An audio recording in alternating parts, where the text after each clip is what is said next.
Olá, sejam todos bem-vindos e bem-vindas ao TatuCast, edição especial do Janeiro Branco. Esse mês que nos convida a falar e refletir sobre saúde mental e nossos autocuidados, né?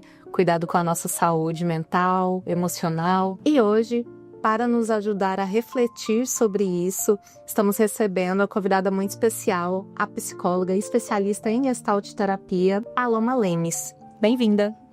Olá, Ana, muito obrigada pelo convite. É um prazer estar aqui, né, tendo essa oportunidade de conversar um pouquinho com vocês aqui na TatuCast. E é isso.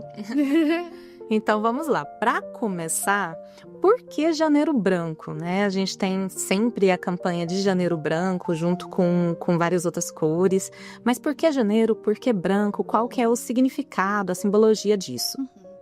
Então, primeiramente, janeiro é o início de um novo ano, né? Então, o início de um novo ciclo, é um momento ali marcado como recomeços, é um momento onde podemos criar novas metas, novos objetivos, é um convite, né, para que nós possamos olhar para nós mesmos, para pensar o que eu quero para esse ano, né? Onde eu quero chegar, quais são os meus objetivos. Então, janeiro branco é como se fosse uma folha em branco. E o que a gente quer escrever nessa folha em branco? O que a gente quer escrever ao longo desse ano, né? Onde que a gente quer chegar? Perfeito. É a nossa oportunidade de recomeçar e de rever muitas coisas, né? Paloma, e falando sobre mitos e verdades sobre saúde mental. Acaba que a gente ouve muitos por aí, né? O que você tem a dizer sobre? Ana, realmente existem várias crenças equivocadas, né, que são esses mitos que acabam impedindo as pessoas de buscar ajuda psicológica, né? Um desses mitos é que o autocuidado é visto como luxo ou como egoísmo, que na verdade não é. Existem várias formas de se autocuidar, né? Então, é claro que existe a psicoterapia, mas também você pode incluir hábitos diários, práticas, escolhas ali no seu dia a dia que você vai estar cuidando de si mesmo. E cuidar de si não é um ato de egoísmo, porque quando você cuida de você, você também está cuidando das suas relações, indiretamente você também está cuidando do outro, né?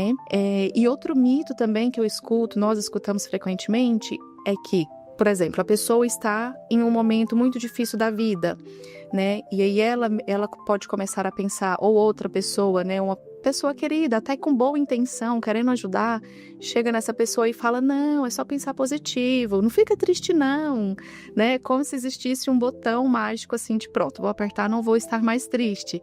E não é, né? Assim, a gente precisa aprender a reconhecer as nossas emoções, os nossos sentimentos, acolher aquela emoção, acolher aquele sentimento, validar ele, dar um espaço para ele, que assim ele vai embora. Porque tem situações, gente, que não tem como, a gente vai ficar triste, né? Então a gente precisa acolher aquele sentimento, sentir tudo o que deve ser sentido para ele ir embora, né? Então não é só pensar positivo que vai dar tudo certo. Não, às vezes a gente precisa ficar triste, às vezes a gente precisa ficar irritado, enfim. Perfeito. Muitas vezes as pessoas olham e falam, autocuidado, e pensa em coisas muito prazerosas, né? Assim, autocuidado é fazer um skincare, é uma longa caminhada com os passarinhos no fundo. E o autocuidado, ele não é só nesse lugar do luxo ou do egoísmo ou do eu tenho que pensar positivo, tá tudo bem. Na verdade, o autocuidado, ele vem do lugar de manutenção do seu bem-estar. Se você pensar que só comparando com uma máquina, né, uma maquininha que precisa de manutenções, se você vai negligenciar, por exemplo, se você não faz a revisão do carro, vai passando um tempo, ele está ali sem a manutenção, ele vai dar algum problema. Se a gente ficar se negligenciando, e aí a gente está falando de coisas básicas, né, que todo mundo sabe, que é ter um tempo para si, é dormir bem, é comer, é ter suas relações, né? É ter momentos de prazer. Se a gente não tem isso, em algum momento a gente pode vir a adoecer, né? Então não é um capricho, é realmente uma necessidade do viver, eu diria. Então, aí falando sobre hábitos saudáveis, sobre práticas que podemos trazer para o nosso dia a dia, que você pode nos dizer, assim, trazer de ideias? Então, existem algumas práticas saudáveis, algumas escolhas saudáveis que a gente pode integrar no nosso dia a dia. Uma delas poderia ser fazer pequenas pausas conscientes, né? Então, coisinhas ali de 2 minutos mesmo. Um momento ali para você respirar, fazer uma respiração mais consciente. Sentir o ar entrando pelo nariz, entrando no corpo, saindo pelo nariz, né? Levantar, se alongar, tomar uma água, né? Olhar um pouquinho pela janela, contemplar o dia, contemplar o aqui e agora. Não que a gente vai ficar lá 2 horas fazendo isso, mas ali 2 minutinhos que você inclui na sua rotina já te traz um pouquinho para o cuidado consigo mesmo, né? Já te tira um pouco daquela rotina do dia que às vezes pode ser um pouco mais sobrecarregada, né? Também a gente se autoconhecer sobre aquilo que nos faz bem. Então a gente precisa entender o que é que me faz bem. E isso é algo muito pessoal de cada pessoa, né? Não existe resposta certa nem errada, né, sobre aquilo que nos faz bem.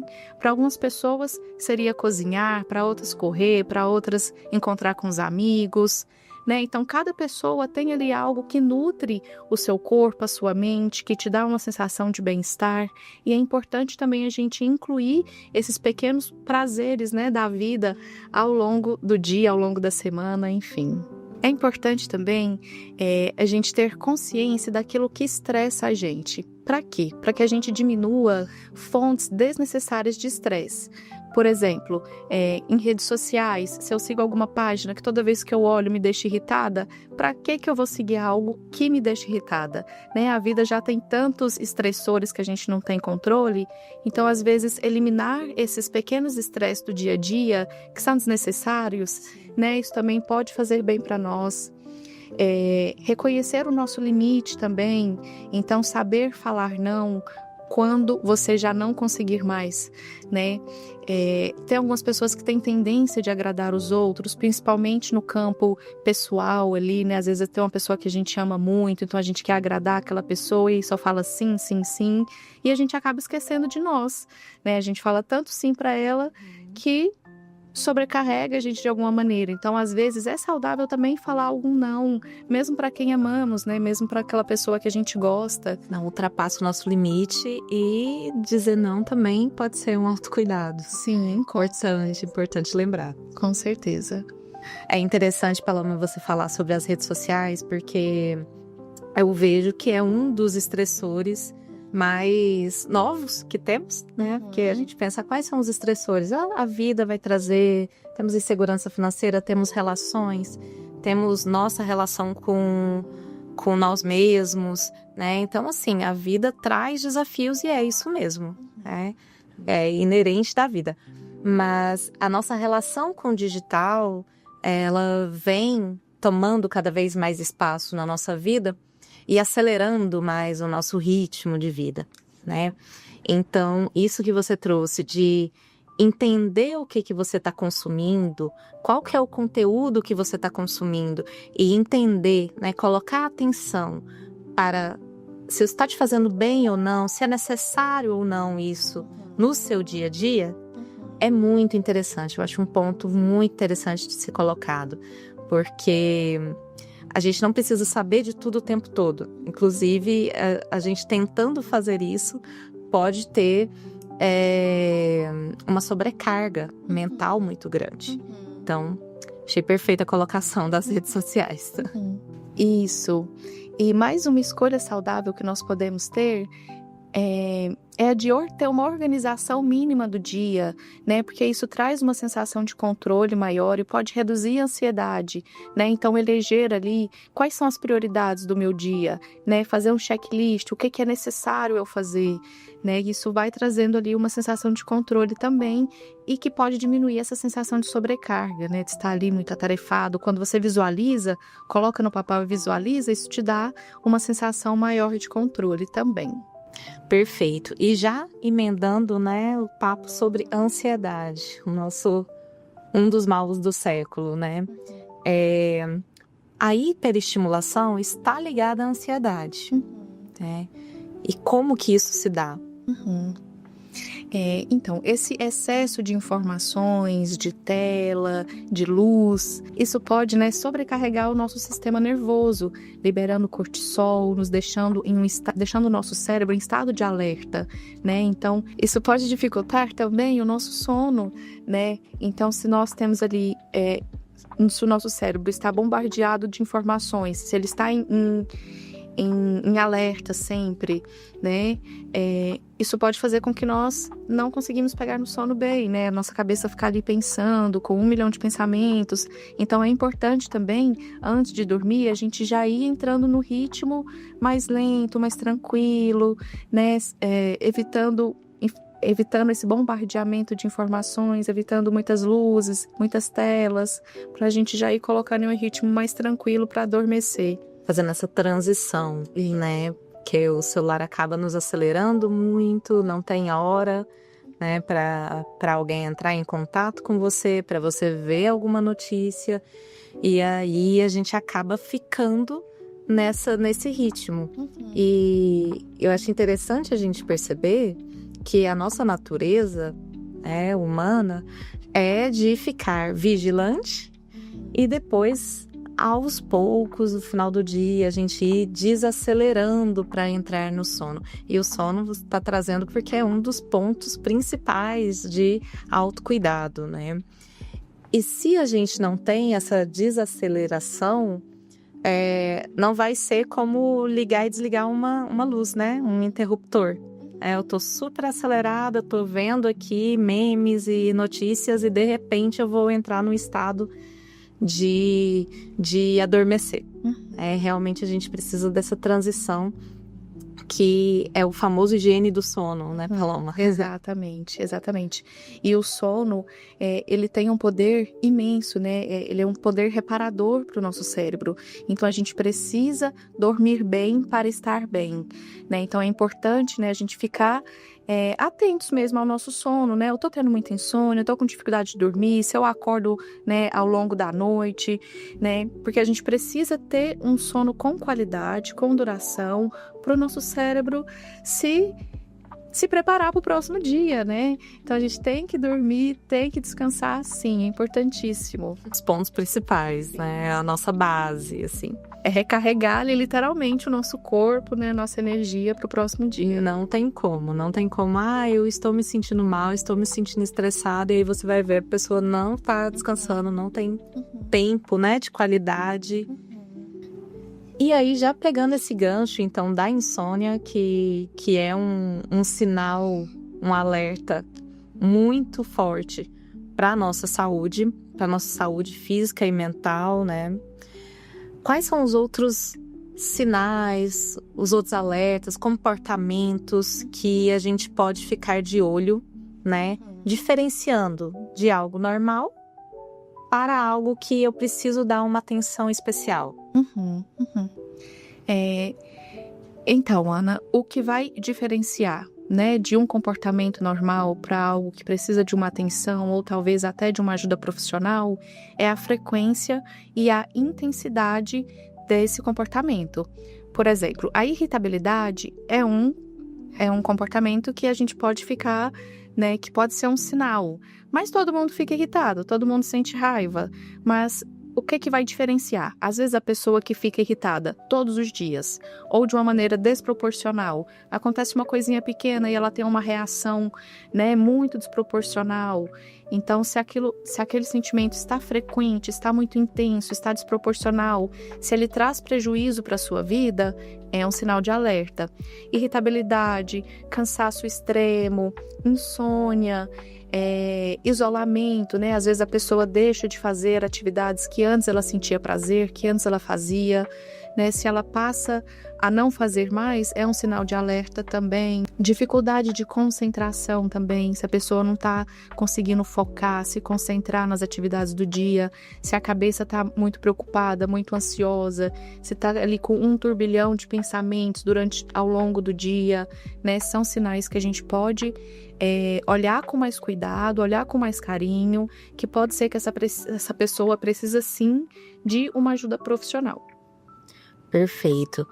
E aí, identifiquei que talvez seja interessante para mim uma ajuda profissional, né, terapia com um psicólogo, às vezes um psiquiatra. Como que eu busco, né? Quais são as minhas opções? Como que esse profissional pode me ajudar? O atendimento psicológico, ele trabalha também, né, para o crescimento pessoal, para o bem-estar do outro, para também tratamentos, né, de algumas patologias, alguns transtornos mais severos, mas não é só quem tem um transtorno, né, mental que deve procurar um psicólogo, né, ele vai para além disso, né, então para crescimento pessoal, para o bem-estar, né, é um processo de autoconhecimento. Lá, no processo terapêutico, a pessoa vai se conhecer. A partir do momento que ela se conhece, ela pode ter um controle maior das suas ações, né, das suas atitudes, e dessa maneira fazer, né, escolhas mais conscientes, buscar objetivos pessoais, né? E o psicólogo, gente, ele tá ali, aquele sentimento que a pessoa está, né, como que ela está, aquele momento que ela está, né? Nós falamos aqui, né, de validação de sentimentos. É algo que a gente às vezes escuta no dia a dia, né? Só para diferenciar um atendimento psicológico de uma conversa com um amigo. Tem muitas pessoas que falam, tem amigo, eu não preciso para psicólogo. Primeiro, se você chega para um amigo e fala, amigo, eu tô triste, aconteceu isso e isso. Alguns amigos tendem a falar, não fica triste não. Como se fosse um passe de mágica, né? E não é bem assim. Eu nunca vou virar para um paciente meu e falar, não fica triste não. Muito pelo contrário, eu vou pegar na mão desse paciente e a gente vai entrar dentro dessa tristeza. Mas peraí, o que tá te deixando triste? Como que você fica triste? Desde quando? Né? A gente entra dentro dessa tristeza para o paciente poder sair desse lugar, né? A gente só sai da dor quando a gente entra na dor. Então, é necessário a gente entrar nela para ela ir embora. Se eu ficar escondendo, se eu ficar mascarando aquele sentimento, ele vai ganhando uma proporção gigantesca, né? Um exemplo também com a raiva. Tem uma pessoa que me irrita e eu fico ali mascarando. Não tô irritada não tá me irritando. Chega um momento que eu vou explodir com aquela pessoa, né? Então é importante eu reconhecer meu sentimento. Olha, tô irritada sim com essa pessoa, né? Tá, que eu não vou chegar lá, e dependendo do caso, pode ser que se eu tiver, né, uma intimidade com a pessoa, falar, olha, fulano, você tá me irritando? Se eu não tiver intimidade, pelo menos eu vou reconhecer e vou validar meu próprio sentimento, né? Nossa, aquela pessoa tá me irritando tanto. Pronto, eu dei lugar para minha raiva. Agora, se eu tentar mascarar, essa raiva vai tomar uma proporção gigantesca e quando eu for expressar ela, eu vou expressar ela de uma maneira totalmente desorganizada, né?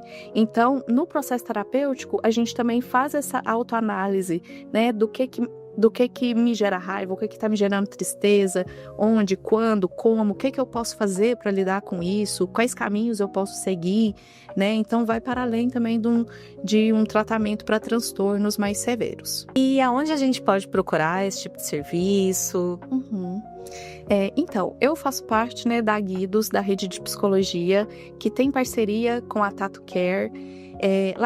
A Guidos, ela é uma instituição acadêmica e profissional em psicologia, né? Então, ela existe desde 2015 e lá nós oferecemos diversos serviços, né, em relação à psicologia, tanto com atendimento individual, atendimento de casal, atendimento de crianças, adolescentes, avaliação neuropsicológica, atendimento psiquiátrico, enfim, são vários serviços que você encontra com vários profissionais de várias abordagens e várias especialidades. Esse é um dos caminhos que você pode seguir. Mas também existem outros, né? Existem outras clínicas para as pessoas que não podem pagar pelo serviço. Existe também um serviço gratuito. As faculdades, elas oferecem atendimento psicológico gratuito. Então, assim, não tem desculpa para não procurar, né?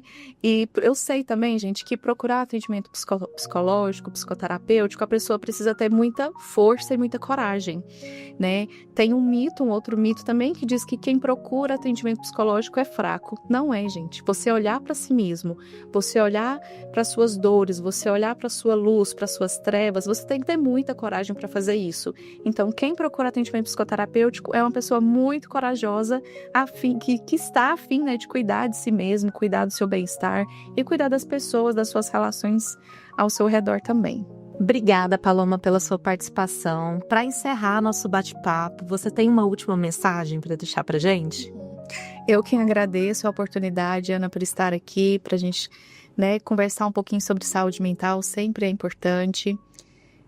E assim, eu gostaria só de deixar claro, gente, porque aqui nós falamos de vários hábitos, de várias escolhas saudáveis, de metas, né? Enfim.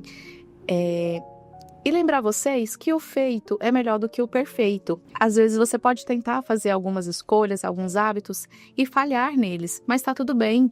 Falhar faz parte do processo de crescimento, né? Falhar faz parte do processo de saúde mental, né? O que importa é a intenção onde que você quer chegar. É você olhar e falar, eu quero chegar lá. Não importa a velocidade, né? Nem a perfeição. Não é sobre isso, né? É sobre ter uma intenção de ter uma saúde mental, de ter um autocuidado melhor e ir em direção a ele, independente da velocidade, né? Cada um tem o seu ritmo. Então pode ser que você tente fazer algo e não dê certo, mas você recalcula a sua rota e na manhã você tenta fazer de uma outra forma, né? Você pode recomeçar também.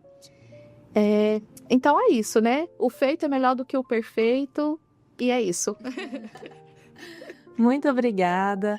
E, gente, então fica aí o nosso convite do Janeiro Branco para a gente olhar com mais atenção para o nosso autocuidado, para a nossa saúde mental, deixando a nossa autorresponsabilidade sobre o nosso bem-estar. É isso, muito obrigada por ter nos acompanhado até aqui. Até o próximo episódio. Tchau!